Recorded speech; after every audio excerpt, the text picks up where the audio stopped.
चंदनपुर में लोहे के सामान का अगर कोई जिक्र होता है तो सिर्फ एक ही नाम सामने आता है और वो है रवि लोहार। वो बहुत ही अच्छे से लोहे से चीज बनाता था, जैसे चाकू, तलवार, कील, कुल्हाड़। उसके जैसा कोई भी नहीं बना सकता था। उसकी बनाई गई तलवार का मुकाबला कोई नहीं कर सकता था। ऐसा कहा जाता था कि अगर कोई राजा रवि लोहार की बनाई हुई तलवार को जंग में ले जाता तो वह जरूर विजय प्राप्त करता। सीता, आज गांव के बाजार का दिन है। गांव के सारे लोग आज बाजार खरीदारी करने आएंगे, इसलिए मैं सारे सामानों को लेकर बाजार जा रहा हूँ। मुझे आज लगता है काफी मुनाफा होगा। तुम अपना और पिंकू का ध्यान रखना। पिंकू के बापू, घर में अब कुछ भी खाने का सामान नहीं है। अरे तुम चिंता मत करो सीता, मैं आज कुछ भी करके घर का सारा राशन ले आऊंगा। लेकिन कैसे? आपको तो इतने दिनों में एक भी ग्राहक नहीं मिला है।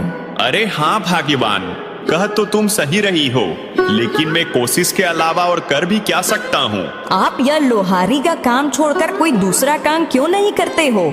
मैं इसी काम में माहिर हूँ सीता, इसलिए मैं यही काम कर सकता हूँ। जी वो बात तो है, लेकिन इस काम में आप इतनी मेहनत करते हैं, बदले ना आपको मिलता ही क्या है? मेहनत कभी जाया नहीं जाती सीता, मुझे यकीन है एक ना एक दिन मुझे मेरी मेहनत का फल जरूर मिलेगा।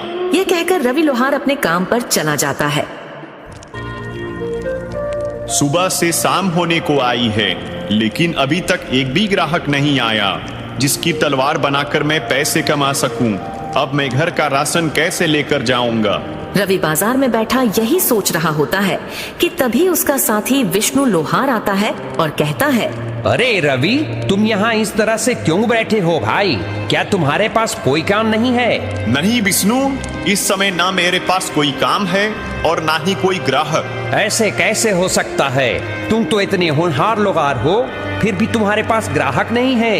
यह तो बड़े शर्म की बात है। भाई, यह तो सब समय समय की बात है। हो सकता है कि मेरा समय अभी नहीं आया वो।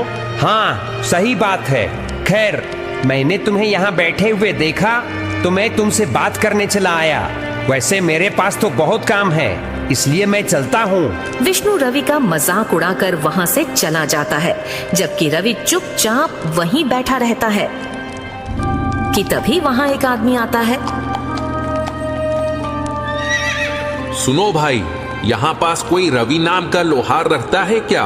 तुम मुझे उसका पता बता सकते हो? जी मैं ही हूँ रवि, बताइए आपको मुझसे क्या काम है? मैंने सुना है तुम तलवार बहुत अच्छी बनाते हो और जो भी तुम्हारी बनाई हुई तलवार से मुकाबला करता है वह जरूर विजय प्राप्त करता है। जी यह सच है कि मैं तलवार बनाता हूँ, लेकिन जीत और हार तो सिर्फ ईश्वर के हाथ में होती है। बात तो तुम्हारी बिल्कुल सही है। खैर जो भी है, तुम मुझे एक अच्छी सी तलवार बना कर दे दो। ठीक है, लेकिन आप है कौन? मैं पड़ोसी राज्य का राजा वीरभद्र हूँ। लेकिन महाराज, मैं आपके लिए तलवार क्यों बनाऊं? मैं तो आपको जानता भी नहीं हूँ। दरअसल कुछ दिनों से मेरे कुछ दुश्मन मेरे राज्य के लोगों को बहुत परेशान कर रहे हैं। उन्होंने सबका जीना हराम कर दिया है, इसलिए मुझे उनसे मुकाबला करने के लिए तुम्हारी बनाई हुई तलवार चाहिए। ठीक है महाराज, अगर ऐसा है तो मैं बना दूंगा। रवि के यहाँ कहने पर राजा वीरभद्र उसकी तरफ एक पोटली बढ़ाते हैं जिसमें बहुत सारे सोने के सिक्के होते हैं। यह लो तुम्हारा मेहनताना, मैं कुछ दिनों बाद अपनी अमानत लेने आऊंगा। इसमें क्या है महाराज? इसमें कुछ सोने के सिक्के हैं, बाकी अगर तुम्हें कम लगते हैं तो मैं और बढ़ा देता हूँ। महाराज, मैंने तो अभी तलवार बनाना शुरू भी नहीं किया है, तो फिर आप पहले से मेरा मेहनताना क्यों दे रहे हो? इसे तुम रख लो, ये तुम्हारी मेहनत के हैं। राजा वीरभद्र यह कहकर वहाँ से चले जाते हैं। अब मैं अपनी पत्नी और पुत्र के लिए खाने पीने का खूब सारा सामान लेकर जाऊंगा। रवि अब सोने के सिक्कों को बेचकर ढेर सारा सामान खरीदता है और अपने घर चला जाता है। यह लो सीता, यह सब तुम दोनों के लिए है। अरे पिंकू के बापू, आप इतना सारा सामान ले आए? आपके पास इतना सारा सामान खरीदने के लिए पैसे कहाँ से आए? सीता के पूछने पर रवि उसे राजा के बारे में सब कुछ बताता है। यह तो बहुत अच्छी बात है, लेकिन आप महाराज की तलवार जल्दी बनाकर उन्हें दे देना, क्योंकि उन्होंने आप पर भरोसा किया है। आप उनका भरोसा टूटने मत देना। हाँ सीता, तुम बिल्कुल सही कह रही हो। अगली सुबह रवि अपने काम पर निकल जाता है और अपनी दुकान पर पहुंचकर सोचता है, महाराज की तलवार मुझे जल्द से जल्द बनानी होगी। रवि दिन रात मेहनत करके राजा के लिए एक बहुत अच्छी सी तलवार बना लेता है। मैंने इस तलवार को तो बना लिया है, लेकिन अब पता नहीं महाराज इसे लेने कब आएंगे। अभी रवि यह सोच ही रहा होता है कि तभी अचानक उसके पास किशोर नाम का एक ग्राहक आता है। क्या तुम लोहार रवि हो? हाँ, मैं ही रवि हूँ। मुझे तुमसे एक तलवार चाहिए। क्या तुम अभी मुझे कोई अच्छी सी तलवार दे सकते हो? माफ करना भाई, इस समय मेरे पास एक भी तलवार मौजूद नहीं है और नई तलवार बनाने में मुझे समय लगेगा। अगर आप इंतजार कर सकते हैं तो कर लीजिए, मैं आपको कुछ समय में तलवार बनाकर दे दूंगा। अभी रवि ग्राहक से यह कह ही रहा होता है कि तभी ग्राहक की नजर उस तलवार पर पड़ती है जो रवि ने राजा के लिए बनाई थी। रवि, तुम्हारे पास यह तलवार मौजूद तो है, या तुम मुझे दे दो, बदले में तुम इसके दोगुने पैसे ले लेना। नहीं भाई, यह तलवार मैं आपको नहीं दे सकता, यह किसी की अमानत है। भाई मैं कहता हूँ तुम इसकी जितनी चाहे उतनी रकम ले लेना, लेकिन यह तलवार मुझे दे दो। भाई, अगर आप मुझे इस तलवार के बदले खजाना भी देंगे तब भी मैं यह आपको नहीं दूंगा। ठीक है, रखो अपनी तलवार अपने पास, मुझे नहीं चाहिए, मैं जा रहा हूँ यहाँ से। किशोर ग्राहक गुस्से में वहां से चला जाता है। फिर कुछ दिन ऐसे ही गुजर जाते हैं, लेकिन राजा वीरभद्र अपनी तलवार लेने नहीं आते। लेकिन रवि के पास बहुत से ग्राहक आते जो रवि से वह तलवार मांगते, मगर रवि किसी को भी उसे नहीं देता। पता नहीं राजा वीरभद्र कब आएंगे, मैं आखिर कब तक उनकी अमानत संभाल कर रखूंगा। अभी रवि अपने मन में सोच ही रहा था कि तभी अचानक किशोर ग्राहक वहां फिर आता है। रवि भाई, इस तलवार को बनाए हुए तुम्हें कितना समय हो चुका है? इसका मालिक तो अब तक नहीं आया और मुझे नहीं लगता कि अब वो आएगा। लेकिन भाई, यह बात आप इतने यकीन से कैसे कह सकते हो? देखो रवि, अगर इस तलवार के मालिक को आना होता तो कब का आकर इसे ले जाता, लेकिन वह नहीं आया, इसलिए तुम इस तलवार को मुझे दे दो। कुछ भी हो जाए, मैं यह तलवार आपको नहीं दूंगा, आप यहाँ से जा सकते हैं। किशोर ग्राहक फिर से गुस्से में वहां से चला जाता है। मैंने बहुत कोशिश की सरदार, लेकिन मैं उससे वो तलवार हासिल नहीं कर सका। रवि के हाथों बनाई गई वो तलवार मेरे लिए बहुत जरूरी है, तभी मैं उससे पूरे राज्य में अपना खौफ पैदा करके अपना राज्य कायम कर सकूंगा। आखिर ऐसा क्या है सरदार उसके हाथ की बनाई हुई तलवार में? रवि के हाथों में एक अजीब तरह का जादू है। वह जिसके लिए भी तलवार बनाता है उसे विजय प्राप्त जरूर होती है। नई तलवार बनाने में उसे काफी समय लग जाएगा और मुझे तलवार की जरूरत जल्दी है, इसलिए वह तलवार मुझे किसी भी कीमत पर चाहिए। अब मैं क्या करूं सरदार? कैसे उस तलवार को उससे हासिल करूं? तुम रवि के आसपास ही रहो, उसका भरोसा जीतो और फिर मौका पाते ही उसे धोखा देकर तलवार ले आओ। किशोर ग्राहक भैरव की बात सुनकर एक बार फिर से रवि के पास आता है। रवि, मुझे माफ कर दो, मैं वाकई गलत था, यह किसी और की अमानत है, इसलिए अब तुम मेरे लिए दूसरी तलवार बना दो।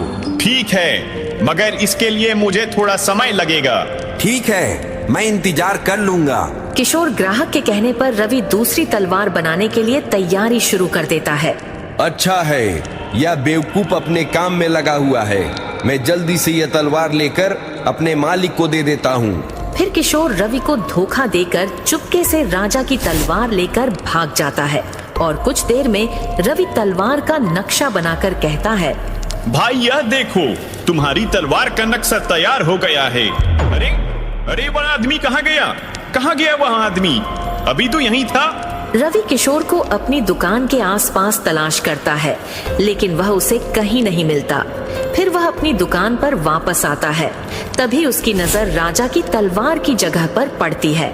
हे भगवान, इसका मतलब वह ग्राहक नहीं, चोर था, मुझे धोखा देकर भाग गया। हे भगवान, अब मैं क्या करूं? क्या जवाब दूंगा राजा वीरभद्र को? मुझसे इतनी बड़ी गलती कैसे हो गई? इधर किशोर ग्राहक तलवार लेकर जंगल में भैरव के पास पहुंचता है। यह लीजिए सरदार, आपकी तलवार। अब मुझे राजा वीरभद्र से जीतने से कोई नहीं रोक सकता, कोई नहीं। अब मैं क्या करूं ऊपर वाले? उस चोर ने मुझे धोखा देकर महाराज की तलवार चोरी कर ली। अब मैं महाराज को क्या जवाब दूंगा? रवि यह सोच ही रहा होता है कि तभी पानी से कृष्ण गोपाल निकलते हैं। क्या हुआ रवि, तुम इतने दुखी क्यों हो? कृष्ण गोपाल के पूछने पर रवि उन्हें सारी बात बताता है। रवि, उस चोर ने तुम्हारे साथ धोखा किया है, इसमें तुम्हारी कोई गलती नहीं है। तुम एक काम करो, तुमने जिस तलवार का आज नक्शा तैयार किया है, अब जल्दी से उसे बनाकर राजा वीरभद्र को दे दो। लेकिन कृष्ण गोपाल, वो तलवार तो आम तलवार जैसी है, जबकि मैंने महाराज के लिए एक अलग तरह की तलवार बनाई थी। क्या हुआ कृष्ण गोपाल, आप हंस क्यों रहे हो? मैं इसलिए हंस रहा हूँ क्योंकि जो तलवार पहले बनाई थी वो राजा वीरभद्र के लिए थी ही नहीं। क्या मतलब कृष्ण गोपाल?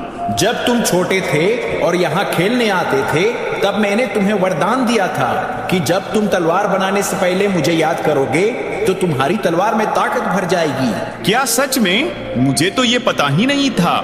हाँ, इसलिए जब तुम अपनी तलवार बनाने से पहले मुझे याद करते हो तो तुम्हारी तलवार ताकतवर बन जाती है। लेकिन उस दिन तुमने जो तलवार बनाई थी उसे बनाने से पहले तुम मुझे याद करना भूल गए थे। इसका मतलब जो तलवार मैंने महाराज के लिए बनाई थी उसमें ताकत नहीं है? नहीं, इसलिए राजा वीरभद्र जब तुम्हारे पास आएंगे तो तुम उन्हें अपनी बनाई हुई दूसरी तलवार दे देना। ठीक है कृष्ण गोपाल। कृष्ण गोपाल की बात मानकर रवि दिन रात करके जल्दी से एक नई तलवार बना लेता है।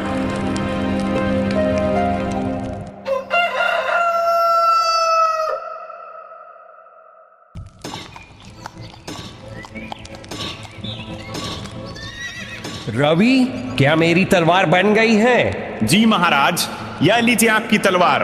तुम्हारा बहुत बहुत धन्यवाद रवि। इसमें धन्यवाद की कोई बात नहीं है महाराज, दूसरों के लिए तलवार बनाना तो मेरा काम है। महाराज, अगर मैं भी आपके साथ आपके दुश्मन के मुकाबले को देखने चलूं तो क्या आप मुझे ले चलेंगे? हाँ हाँ, क्यों नहीं। कल के मुकाबले में तुम भी मेरे साथ चलना। अगले दिन राजा वीरभद्र रवि को भी अपने साथ मुकाबले में ले जाते हैं। फिर एक मैदान में राजा वीरभद्र और उनके दुश्मन भैरव की जंग शुरू हो जाती है। आज मैं तुझे मारकर तेरा राज्य अपना बना लूंगा। तुम इस नापाक मकसद में कभी कामयाब नहीं हो पाओगे। इतना कहकर राजा वीरभद्र गुस्से से उस पर वार करते हैं, जिससे उसकी तलवार 2 टुकड़ों में बट जाती है। अरे ये कैसे हो सकता है? यह तो जादुई तलवार थी, यह टूट कैसे गई?